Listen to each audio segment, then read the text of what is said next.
And so it begins, the legal proceedings by which they will attempt to remove Donald Trump from the ballot to be president, at least in Colorado. It's not the first, it won't be the last, and I'm not so convinced they're going to lose.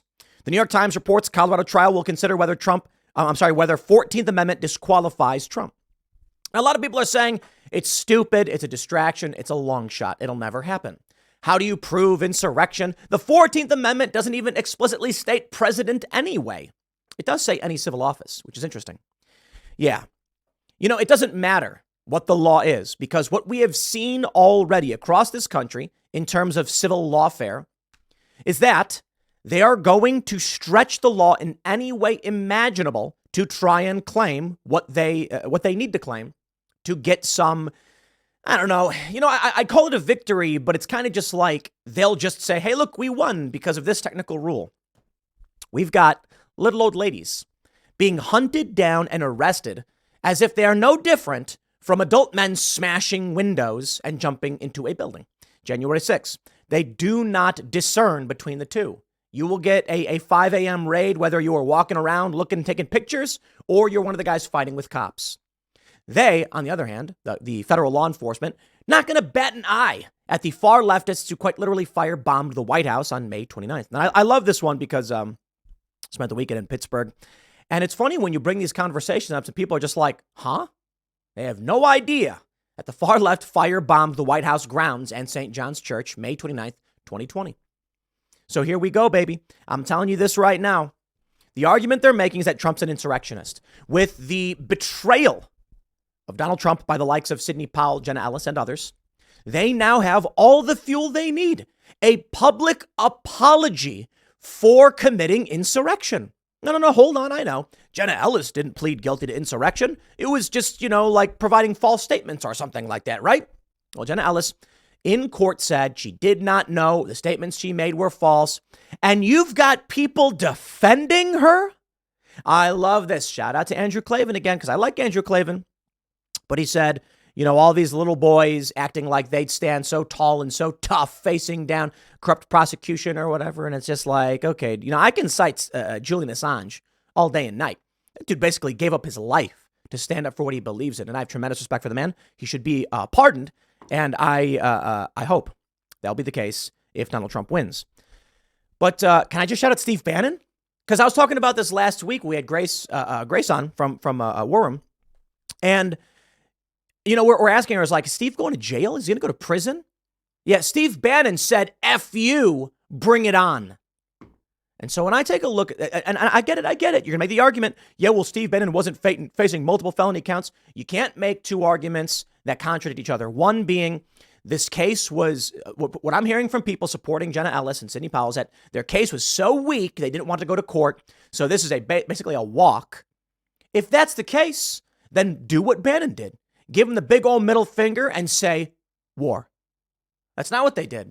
Instead, they said, Trump did it, and, I'm so sorry. I'm exaggerating, but let me break it down for you. What they said, what Jenna Ellis said, is that she should have looked into it better, and that had she known, she wouldn't have done it. She regrets her actions, and she thought she was doing the right thing. What she stated in open court in Georgia is that the Trump team presented false information in an attempt to overthrow this country. And for that betrayal in Colorado, I assure you, they're going to bring this up. They're going to say, the judge is going to be like, on what grounds do you have to claim that Trump waged insurrection? And they're going to say January 6th. They're going to cite all of the crackpot Democrat, quote unquote, evidence.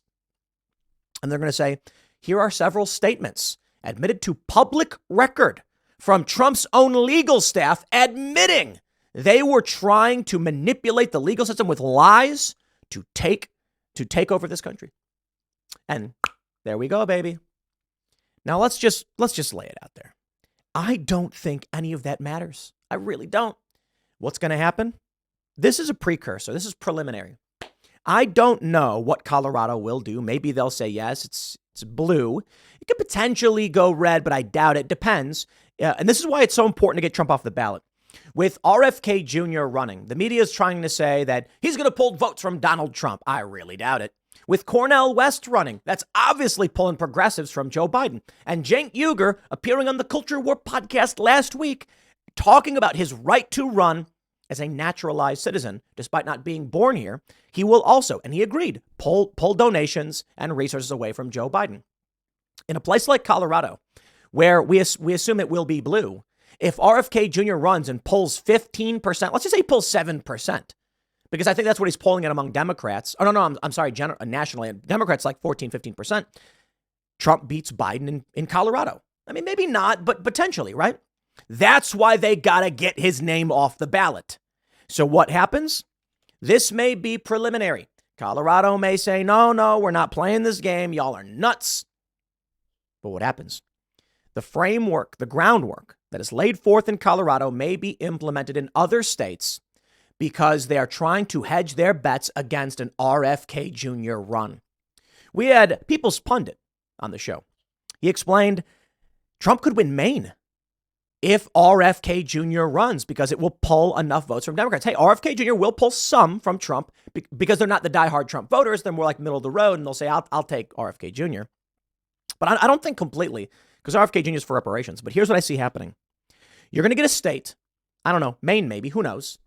And what they're going to do is they're going to use the precedent set here. It's a trial balloon. They got to see where they succeed, where they fail. A month before the election, the ballots will be released and there will be no Donald Trump on the ballot. Trump's legal team will then file suit and say, these ballots don't include my name. The state will respond. As an insurrectionist, you are ineligible, and we have not placed your name on that ballot. See you in court in 3 months. Uh-oh. And, people keep saying, they're like, if they tried to do that, Trump would sue him and win so fast. Sure, but the ballots were already printed. Have a nice day. They will unilaterally just print the ballots without Trump's name on it. And then come the court case, the judge will issue an injunction. Doesn't matter.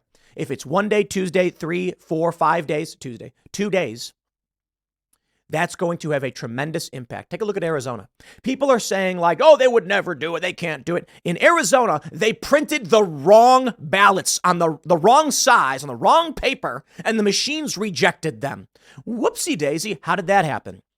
Well, the argument is it must have been a big old mistake. So many argue that you have to intentionally alter the ballot size to make that happen. So when the wrong image was printed on the wrong paper, the machine could not properly read them. And thus, the machine kicked them back. Lines were jammed up. And people ended up leaving. The left argues, no, nobody left. Everyone got their vote counted. Oh, come on, spare me. I don't care. If you in any way obstruct an election, the judge should bang the gavel and say the election didn't happen. In Arizona, as soon as word got out that the machines were broken in all these locations, it is insane to me that a judge did not immediately say, we are putting a stay on this election because the machines are broken. Done. Have a nice day. Instead, they're like, yeah, whatever. That's crazy. You're outright telling people your vote don't matter. And we don't care either way. What do you think happens with this? Here's the story. Let's go through some of the legal arguments. New York Times says, while some prominent constitutional experts argue that a clause in the amendment applies to former President Donald Trump, that view is far from universal among legal scholars. In fact, the 14th Amendment outlines specifically who cannot hold office. The president is not named, but it does say any civil office. So we'll read that in a second. A courtroom in Denver will host, starting Monday morning, something the nation has never seen. A trial to determine whether a major party's likely presidential nominee is eligible to be president at all. The lawsuit filed in September by 6 Colorado voters with help of a watchdog group, Citizens for Responsibility and Ethics in Washington, argues that former President Donald J. Trump is ineligible to hold office again under Section 3 of the 14th Amendment. That section disqualifies anyone who engaged in insurrectional rebellion against the Constitution after having taken an oath to support it. I would make the argument that Donald Trump actually sought to uphold the Constitution. That's right. That's right. We had Cenk Uygur here saying Donald Trump was trying to overthrow this country. That's why I can't vote for him. Even though Biden's really, really bad, I have to take him. And I'm just like, yeah, sorry, dude. I don't follow that logic. I see this. Donald Trump legitimately believes that he won. I mean, look, that's it. And whether he's right or wrong isn't necessarily material. It's the intention behind it. Did Donald Trump attempt to overthrow and steal an election? I don't think so. I think Donald Trump legitimately thought foul play was afoot and he wanted it remedied and rectified. We saw many states procedurally change their voting rules. In fact, one thing we keep hearing is that there were 60 plus lawsuits and they were all thrown out. Not on the merits. In fact, there's one analysis, I retweeted this over the weekend, I should have pulled it up, of the court cases that actually were heard on the merits. Trump won the majority of them. The Trump team won, I believe it's something like 22 of 30 cases that were actually tried on the merits. However, dismissal was due to the fact that the amount of votes discovered that were in question did not have a big enough impact. Now, I'm not here to argue all of that, okay? To break down all of the arguments about procedure. We did that years ago. My point here right now for this story is Trump really believed it. In which case, Trump is upholding the Constitution by following the constitutional and legal means to challenge an election he sees as unjust.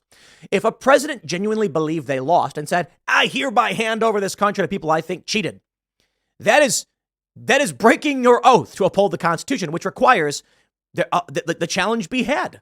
If you believe in the Constitution, you would not let people subvert it. So this argument is all about whether or not Trump is good or evil. Now, more importantly, this right here, a legal question this should not exist. And you know what? It was a young nation, relatively young compared to how old we are now. I mean, look, we're talking about 80 years into the age of this country. A civil war breaks up. That's young compared to most other countries. And because of the Civil War, they passed the 14th Amendment, which basically has a lot to do with citizenship and rights of former slaves, how we handle the rebellion in the states, the Civil War. And the 14th Amendment was to basically say that if you were one of these people that waged war against us, you can't hold office. You're out. Something interesting happened, however. I always mix up the years. I think it's 1876. The Second Civil War almost broke out. There was a question over which electors to count and alternate slates and things like this. And they said, okay, hold on, guys. We don't want to go to war. Can we make an agreement? A council was had, and they ultimately decided. No, seriously, a committee said, okay, we'll let you be president, but we're ending Reconstruction, get the Union troops out of the South, blah, blah, blah, blah, blah. You get it. It wasn't so much the will of the voter, kind of, but a debate was had as to which votes are the ones we're going to count. And the fear was if they did not come to a discussion on this, to be another civil war, because the South was like, no, this is who we voted for. And they said, no, hold on. Everybody comes back and says, guys, we've got an agreement. Let's not fight over this. The Civil War was brutal. That right there probably should have changed the terms of Section 3 of the 14th Amendment. But I say it's a young nation. I think they made a lot of mistakes. I think they did a lot of things right, planted seeds of a great nation. But the 14th Amendment raises a lot of questions. So here we have the Cornell Law School, Section 3 of the 14th Amendment. No person shall be a senator or representative in Congress or elector of president and vice president, or hold any office, civil or military, under the United States or under any state, who having previously taken an oath as a member of Congress or as an officer of the United States, or as a member of any state legislature or as an executive judicial officer of any state, to support the Constitution of the United States shall have engaged in insurrection or rebellion against the same, or given aid or comfort to the enemies thereof, but Congress may by a vote of 2/3 of each house remove such disability. Two arguments. The first, it doesn't actually say president. And this is an argument people are making, though it does say any office, civil or military. No person shall be a senator or representative in Congress or elector of president and vice president. That's elector of, not actually the president or vice president. Or hold any office, civil or military. Now, hold on there.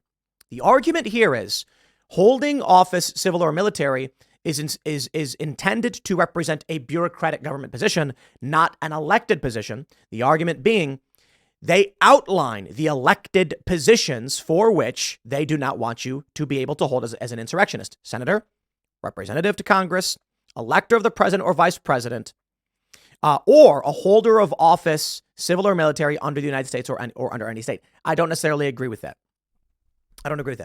I think any office, civil or military, does include civil office, which to me sounds like the president is a civil office and it's the commander in chief. So it's military too, right?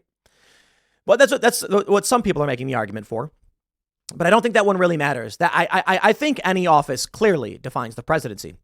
But having taken an oath to uphold the Constitution, blah, blah, blah, blah, blah. What does it mean to wage insurrection? This is the game. With Democrat judges, they're going to say, oh, yeah, Donald Trump challenging the election as per the constitutional rules violates the Constitution. That's what they're going to argue. Well, it's insane. Donald Trump did not call up an army with guns to go and march on state legislatures or anything. And Jen Kuger outlines this as a scheme. And the plan was for Mike Pence to challenge the election. And then for, when that didn't work, he needed the J6ers to obstruct the election so that it would go back to the states. That makes literally no sense. I'm sorry. It just doesn't. There's a lot the J6ers could have done had there been an actual plan, but there clearly wasn't. Donald Trump told people to remain peaceful, and he told people to go home. Donald Trump said we're going to peacefully watch. There were peaceful rallies. Things got out of hand. Bad people did horrifying things. And I don't see any evidence of there having been a greater plan. But in the mind of Jen Kuger on the left, the January 6th was part of a planned coup. Yeah, I'm sorry. That's just not true. It's a weird world to live in. Now, it is possible that Mike Pence was part of their legal strategy. I believe that one, absolutely. They went to Mike Pence and they said, listen, as vice president, you look at these state legislatures are upset. They feel that because the rules of their elections were changed without their approval, they're in violation of the Constitution. Thus, it's actually Donald Trump who is upholding the Constitution. And it is the Democrats, I say, who are in violation of it. Thus, I make the argument the Democrats in these states should be removed from office under the 14th Amendment. I mean it. The argument goes both ways. Let's play this one out. You have a governor in office who changed the rules of an election unilaterally. That violates the Constitution. That's insurrection. There you go. You do not have the legal authority of the Constitution to do this. The Constitution says elections will be held as the state legislatures decide. When the legislatures had the rules changed from underneath them and said, hold on there a minute, they said no. And they all did it in the 11th hour.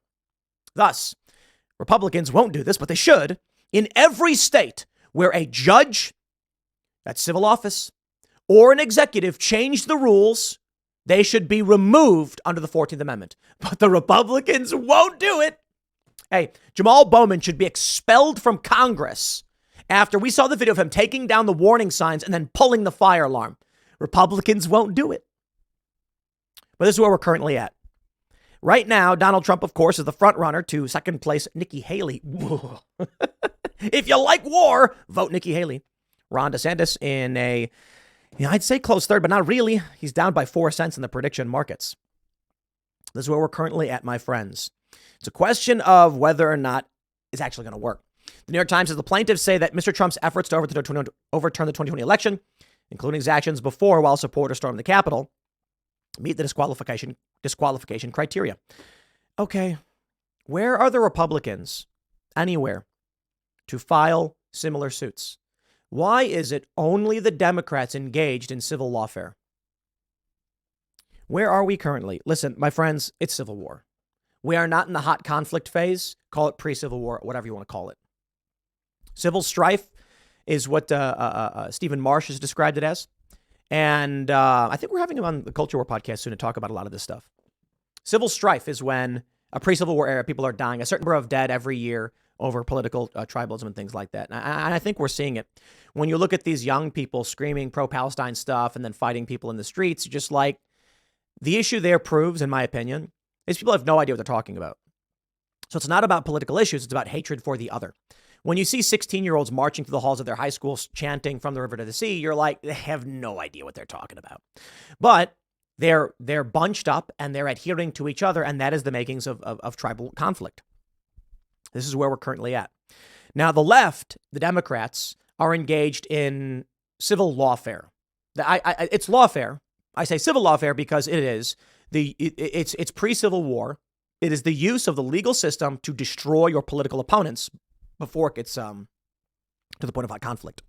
But I do believe this will ultimately lead to hot conflict. If they disqualify Trump from a single ballot, there's no election. And I'll throw it to Roseanne again. We had Roseanne and Michael Malice on the show. Roseanne said there won't be an election. And the question is, what does that mean? Now, of course, I think she meant there quite literally won't be an election. Like, we'll just skip election day. I don't know. But I asked her, do you mean like there will be an election of some sort, but it'll be like a North Korea style election? It's like they're going to take Trump's name off the ballot, so no one really thinks they had a fair chance. Yeah. Here's what happens. If RFK Jr. pulls 7%, let's say 5% from Biden.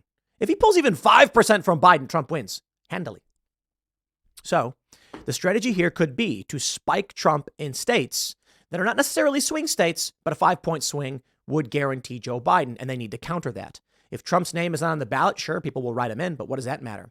A lot of people will just check Ron DeSantis or whatever the Republican Party member is. Nikki Haley, perhaps. And this is the dirty game being played right now. Right now, even Cenk Uygur, what did he say his website was? BidenIsGoingToLose.com. He comes on the culture war. He explains his position. He says Biden's down this many points in this area, this many points in this area. He cannot win. He has to be replaced. And the Democrats need to listen. And that's the purpose of his campaign. And Cenk, of course, not born in the United States, makes a 14th Amendment argument as to why he should be allowed to hold the office of presidency. Interesting argument. I do think it's important people look at that one. I guess I'll just give you the simple version. The point I made on that show was, if we go by birthright citizenship as for the presidency, then you could have someone who is born to a surrogate of a Chinese couple, has a surrogate in California give birth to their son, who is immediately brought back to China and raised under the CCP as a CCP loyalist. And then when he's 25, he comes to the U.S., never having spoken English. And in 10 years, he's eligible to be president. And the argument I get from people is like, well, no one's going to vote for him. I'm like, that's not the point. The point is the qualification is you were born here. But clearly that's not preventing the CCP or any of our adversaries from exploiting the system. The argument then, of course, is to go further in that direction, remove birthright citizenship. And then it's like, sure. And then you kick the can down the road one generation.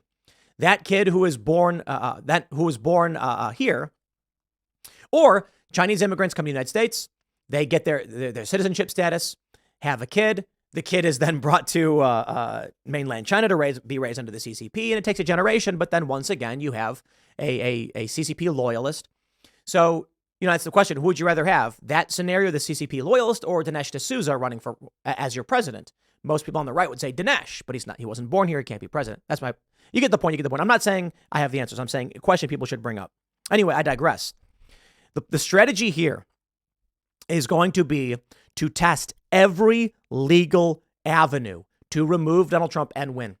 And you know what? The Republicans are not doing the same. What the Republicans are doing right now is playing catch up. In 2016, the Republicans had an edge, the meme wars. Online, for whatever reason, Trump succeeded tremendously through these meme campaigns. It was fun. It was funny. That caught the Democrats off guard. That helped Trump win. It really, really did. Now, in 2020, the Democrats played the ballot harvesting game, changing all the rules. There were lawsuits over it, and the judges sided with Democrats because this is lawfare. When you have 48 states involved in a lawsuit against each other, you're in some dangerous territory nationally. And so what happens? Lawfare occurs, Democrats win. Hey, Republicans won the lawfare game in 2000. This one's really beyond me. I wasn't super politically active. I was a little kid. Al Gore, George W. Bush. And where are we at now? Now, the Republicans are finally realizing the game Democrats are playing. They're trying to play catch up on ballot harvesting, but the Democrats have already evolved to the next stage. They are one-upping the Republicans handily. I like that one, huh? In these states, they're saying, okay, Republicans are wise to our ballot harvesting game. Let's spike Trump's percentages the best we can. And here's the other thing. If they remove Donald Trump's name, this is the important thing everyone needs to realize.